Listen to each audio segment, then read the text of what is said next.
羅馬人起咗一啲令人嘆為觀止嘅娛樂場所，好似羅馬市郊呢一座圓形劇場。想象一下，舞台上面正上演緊一出希臘悲劇，劇場裏面坐滿人，演員好用心咁表演緊。呢出戲營造咗一種緊張同傳奇嘅氣氛，劇情發展出人意表。其實喺舞台後邊有一位導演揸住劇本，一路精心策劃緊所有細節，直到演出完畢。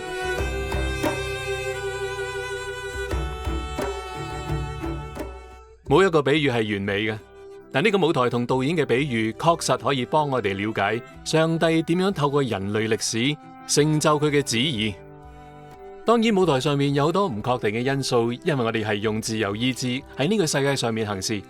但聖經裏邊有一啲嘅經文俾咗一張後台通行證我哋，提醒我哋上帝喺幕後掌管緊一切，佢係主宰，佢掌管一切。羅馬書第9至11章就係其中一段。保羅展示咗佢對揀選嘅理解，呢個係上帝隱藏嘅奧秘嘅旨意，並且特別聚焦喺以色列民族。喺呢個充滿唔確定嘅世界裏邊，知道上帝仍然掌管一切，我個人認為呢個係振奮人心嘅。羅馬書第9至11章首先確立咗呢個真理，即係上帝係至高無上嘅，然後以高亢嘅讚美歌頌上帝嘅主權，深哉上帝豐富的智慧和知識。我哋能夠喺夜晚安然入睡，因為我哋知道後台有一位至高無上嘅導演。但喺人類歷史嘅舞台上，而家亦有我哋需要去擔演嘅角色。而家輪到我哋去分享耶穌嘅福音，等更多人能夠得救，同埋參與上帝嘅使命，令萬物徹底更新。就好似羅馬書第10章所講，凡求告主名的，就必得救。所以如果世界係一個舞台，上帝係導演，我哋係演員，咁而家就係我哋背熟台詞、演好角色嘅時候啦。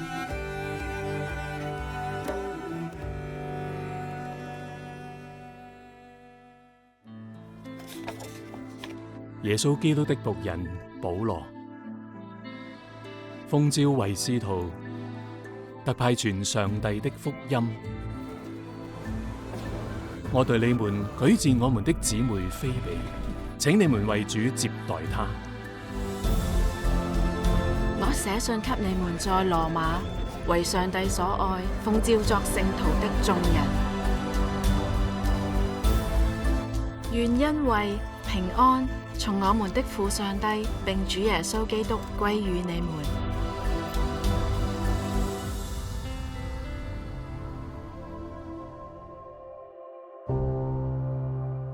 我是大有憂愁，心裏時常傷痛。為我弟兄，我骨肉之親，就是自己被咒詛與基督分離，我也願意。這不是說上帝的話落了空，因為從以色列生的，不都是以色列人；也不因為是亞伯拉罕的後裔，就都作他的兒女。唯獨從以撒生的，才要稱為你的後裔。這就是說，肉身所生的兒女不是上帝的兒女，唯獨那應許的兒女才算是後裔。這樣我們可說什麼呢？難道上帝有什麼不公平嗎？斷乎沒有，因為他對摩西說：我要憐憫誰就憐憫誰，要恩待誰就恩待誰。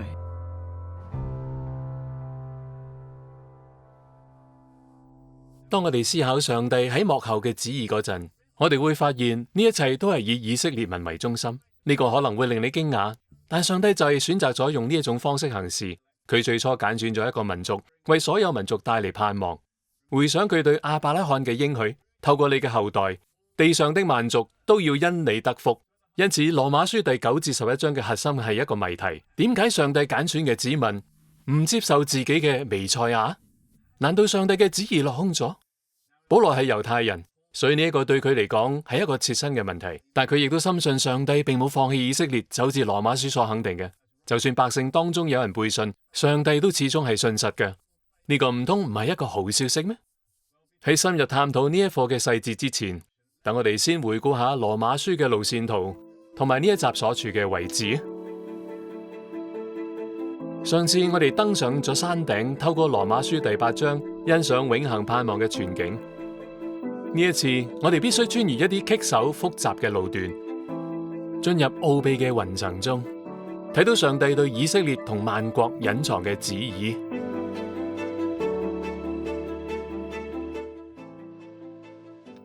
保羅喺羅馬書第9章嘅開場白，刻意要引起人嘅注意。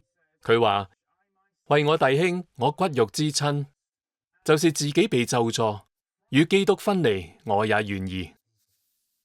可能你對某個特定嘅國家或者民族有住強烈嘅認同感，睇住佢哋喺靈性上迷失咗，你會覺得好痛苦。保羅對我弟兄、我骨肉之親嘅熱情，都提醒我哋上帝重視民族身份。如果你係猶太人，對以色列充滿熱情係理所當然嘅；如果你係威爾斯人，就對威爾斯；如果你係尼日利亞人，就對尼日利亞。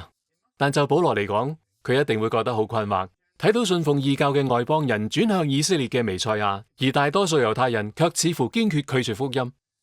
保羅對呢一個難題嘅回應係重新思考我哋對以色列嘅定義，到底邊個先係真正被揀選嘅人？係咪所有擁有呢個民族遺傳基因嘅人？定係劇本背後另有條深藏住嘅伏線？保羅喺羅馬書第9章嘅論證相當複雜，但唔使擔心，我哋會將佢分成幾個小部分，再整合翻埋去理解。首先，保羅仔細區分咗舞台上嘅猶太種族同舞台下嘅上帝選民。換句話講，區分邊個係上帝子民嘅關鍵因素，從來都唔係基因。亞伯拉罕有肉身嘅後代，包括以實瑪利同以撒，但創世記明確指出，以撒先係嗰個應許嘅孩子。同樣地，以掃同雅各係同父同母，喺同一日出世嘅雙胞胎，但喺佢哋出世之前，上帝已經預定雅各係被揀選嘅。所以被揀選嘅人都係基於上帝嘅恩典而被選上嘅。而家你可能好自然會諗，等一陣，咁唔公平喎。唔通上帝只係隨意揀選一啲人而拒絕另一啲人咩？保羅喺第14節表達咗呢一種感受，這樣我們可說什麼呢？難道上帝有什麼不公平嗎？一方面，我哋永遠無法完全理解導演幕後嘅目的，但我哋可以澄清幾件事，我認為呢一個係好有幫助嘅。首先，喺我睇嚟，羅馬書第9章嘅成個論點，與其話係關於邊個被揀選得救，不如話係關於邊個被揀選去服侍。保羅並唔係喺度爭論雅各同以掃死後喺邊度度過永恆，佢嘗試解釋點解上帝選擇以色列喺世界歷史上扮演特殊嘅角色，兩者嘅區別至關重要。喺新約裏面，耶穌特別揀選咗12位使徒，佢任命其中一人猶大去管理錢袋，呢個就係佢喺服侍上嘅特殊角色。然而猶大之後從恩典中墮落咗，所以服侍嘅揀選並唔保證係得救嘅揀選。呢個係截然不同嘅事，需要非常謹慎咁處理。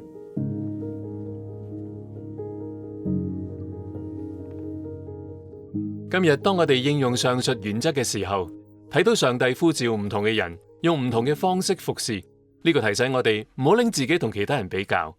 如果上帝為我哋每個人設定咗特定角色，我哋就唔好感到自卑或者自高。如果上帝俾你喺侍奉上擔當重任，唔好以為係你配得上。畢竟雅各並唔比以掃更好。同樣，如果其他人扶搖直上，都唔好心生嫉妒或者敵意。我經常要提醒自己呢一點。安德魯，堅守你嘅崗位，繼續完成上帝呼召你去做嘅事。如果我哋接受自己被呼召去扮演嘅角色，無論係喺幕後定係喺台前，我哋都會更加享受。等我哋唔好過分在意上帝對其他人嘅旨意，免得錯過上帝喺我哋生命入邊嘅旨意。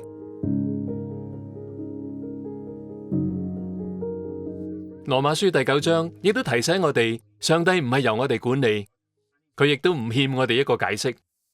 我知道呢個對現代人嚟講可能好刺耳。我哋假定如果上帝真係存在，佢就應該回答我哋嘅問題。我哋對奧秘嘅容忍度非常有限。但保羅喺羅馬書第9章結束時提醒我哋，上帝冇必要向我哋交代一切。呢個其實係一件好好嘅事。佢話：你這個人啊，你是誰，竟敢向上帝強罪呢？受造之物豈能對造他的說：你為什麼這樣做我呢？保羅嘅觀點係：你可以製作一個可愛溫順嘅神靈，但問題係當你遇到困難嘅時候，佢哋都幫唔到手。脆弱嘅人類最唔需要嘅就係同我哋同樣困惑同不堪一擊嘅小神靈。嗰位滿有威榮同測不到嘅上帝先係令人感到安心嘅。當我哋以上帝配得嘅方式看待上帝，並對佢心存敬畏同尊崇，上帝嗰種至高無上嘅威榮就會成為我哋平安嘅泉源。喺菲比為保羅送信去羅馬嘅幾年前，當地發生咗一場騷亂，皇帝克勞狄禁止所有猶太人喺羅馬居住。事件似乎係關於一個神秘人物，個名叫基督。呢個可能係指耶穌基督。猶太人喺度爭論佢真係彌賽亞咩？因此引起咗騷亂，皇帝要佢哋離開。公元54年，克勞狄死咗之後，猶太人獲准翻返去羅馬。但你能夠想象其中嘅緊張氣氛嗎？從外邦信徒嘅角度，佢哋已經習慣咗自己係城中唯一嘅基督徒群體，但而家卻要接納一啲猶太信徒，而且呢啲人持守一啲奇怪嘅習俗，好似割禮、潔淨食物嘅規條、守安息日嘅律例，氣氛變得相當緊張。呢個係羅馬書背景故事嘅一部分。猶太人唔被完全接納加入信徒嘅群體。可悲嘅係，從嗰時開始，反猶主義就係一個反覆出現嘅問題。我身後係羅馬嘅猶太會堂，裏邊一塊牌匾，紀念喺大屠殺中受害嘅數百萬猶太人，佢哋被捕後帶到呢一度，再送到集中營。反猶主義近年似乎又開始抬頭，因此閱讀保羅寫俾羅馬人嘅書信，呢個係一個重要嘅機會，等我哋一齊反思自己同猶太人嘅關係。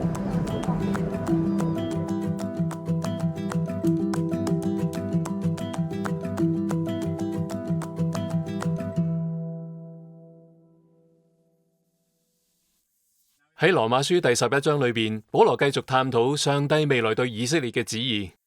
值得注意嘅係，猶太人今日仍然存在，本身已經係一個奇蹟。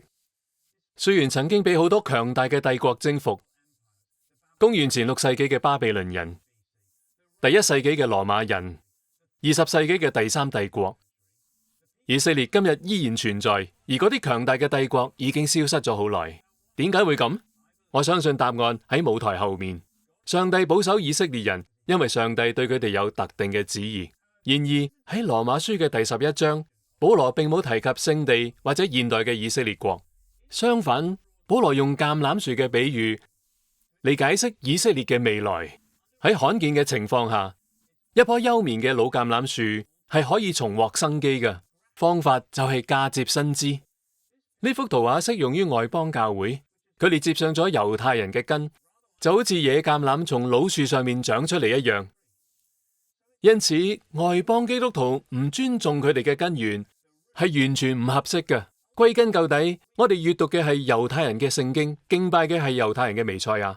未來，上帝嘅最終目的係透過呢一個外邦人嘅接枝，嚟激發以色列人嘅新生。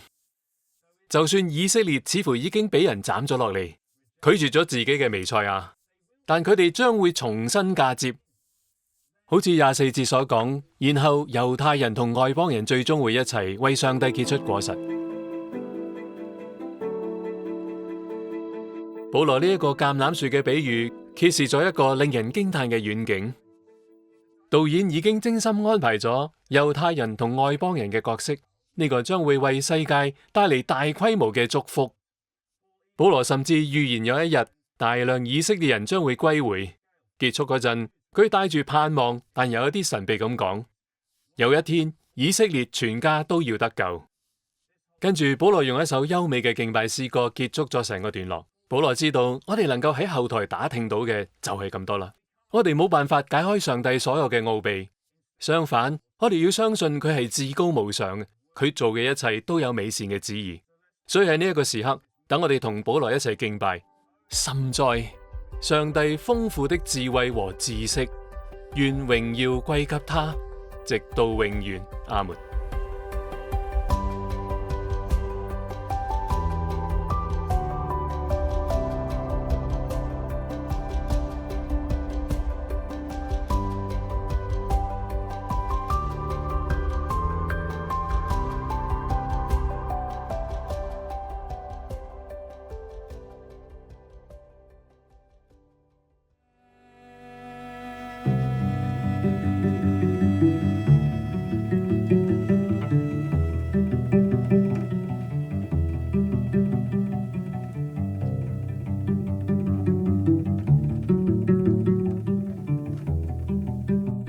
就好似我哋喺第一部分睇到嘅，上帝呢位導演喺幕後主宰緊一切，佢有一個美好嘅計劃，雖然有啲神秘。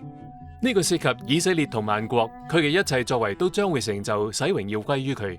但係呢一個唔應該令舞台上嘅演員變得被動，好似唔需要佢哋咁抱住上帝已經安排好一切嘅心態，唔應該係咁樣嘅。一個好嘅故事主線同計劃會激勵演員更加努力。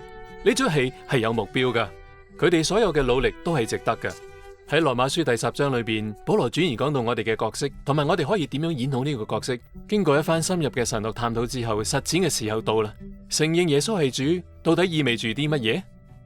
今日我哋又應該點樣分享福音呢？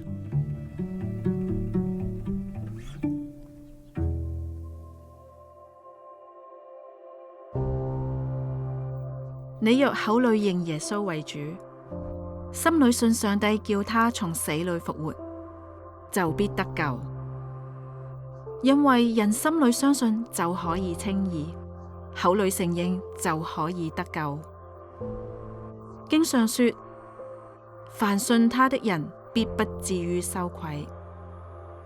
猶太人和希臘人並沒有分別，因為眾人同有一位主。他也厚待一切求告他的人，因為凡求告主名的，就必得救。然而人未曾信他，怎能求他呢？未曾聽見，怎能信他呢？沒有傳道的，怎能聽見呢？若沒有奉差遣，怎能傳道呢？如經上所記，報福音傳喜信的人，他們的腳蹤何等佳美！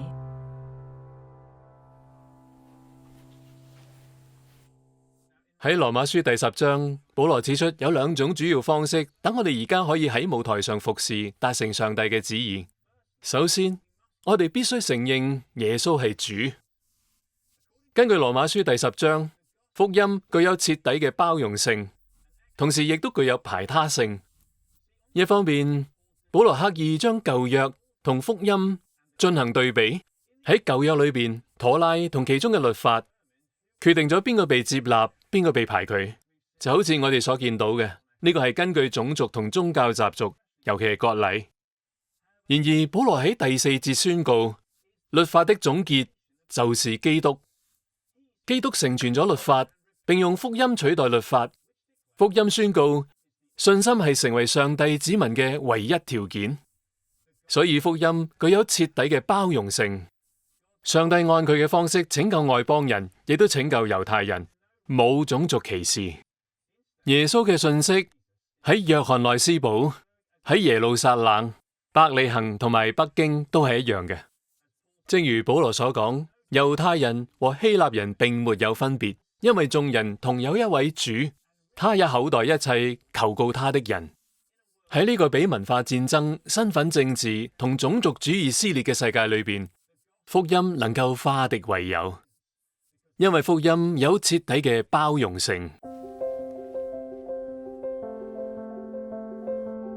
因此福音係包容性嘅。但呢一個並唔意味住只要有任何精神信仰或者淨係相信上帝就足夠。嗰位獨一真神已經俾咗佢嘅名片我哋可以呼喚佢嘅名，直接聯絡。從呢個意義上講，福音亦都係排他嘅。請聽保羅講：你若口裏認耶穌為主，心裏信上帝，叫他從死裏復活，就必得救。請注意，得救嘅唯一條件就係你相信並宣稱耶穌係主。呢個世界上仲有好多其他嘅宗教同哲學，但係基督教信仰肯定耶穌係獨一嘅上帝，親身向人顯現，而上帝嘅名係我哋唯一可以靠住得救嘅名。從呢一個意義上講，福音係排他嘅，佢要求我哋棄住所有其他所謂嘅神明同主宰，完全效忠於耶穌基督。羅馬書第10章亦都強調咗我哋口裏承認耶穌係主嘅重要性。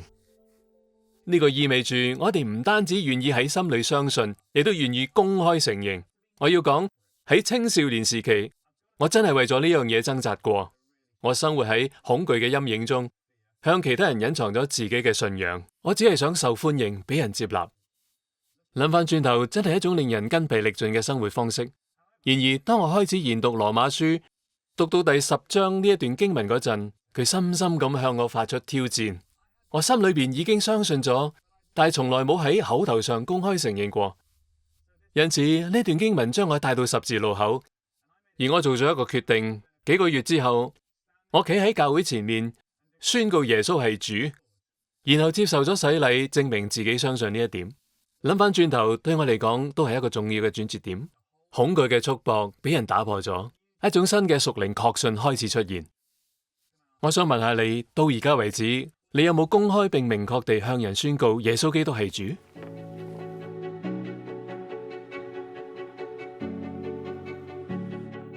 其次，我們必須傳揚福音。如果福音係徹底包容嘅，向所有人開放，但亦都係排他嘅，只能夠透過基督先能夠得救，咁從未聽過福音嘅人點算？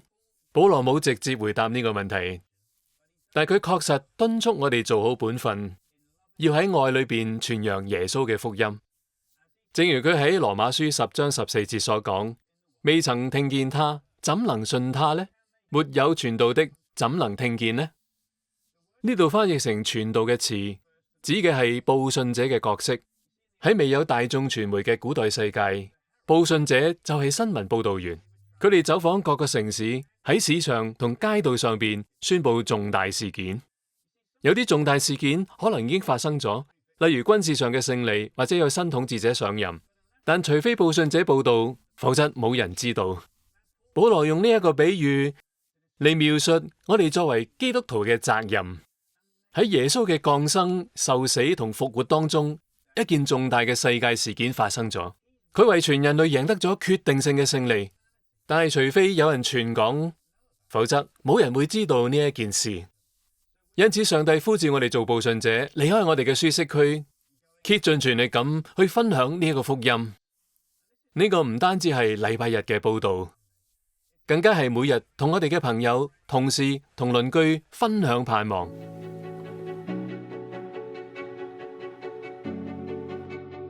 保羅用先知以賽亞一段感人至深嘅話嚟結束成個段落：報福音、傳喜訊的人，他們的腳蹤何等佳美！想象一下，一位報信者翻過大山，越過險嶺，為嘅係傳遞一個好消息。但再想象一下，佢哋雙腳而家嘅狀況係破損、瘀腫同流血。報信者甚至體力透支倒地。嗰啲收到信息嘅人喺意識到報信者所冒嘅風險之後，不禁感嘆話：他們的腳蹤何等佳美！如果我哋希望今日就活得有意義，就必須承擔一啲風險，走一啲路，作出犧牲。從屬靈層面嚟講，我哋嘅雙腳好容易會被包裹起嚟，同周圍嘅需要隔絕。就我個人嚟講，呢個真係充滿挑戰。佢提醒我已經領受咗呼召，要不遺餘力咁分享福音，否則未曾聽見他，怎能信他呢？我想知道呢一個對你嚟講意味住啲乜嘢？離開你嘅舒適區，冒一啲風險，踏出佳美嘅腳蹤。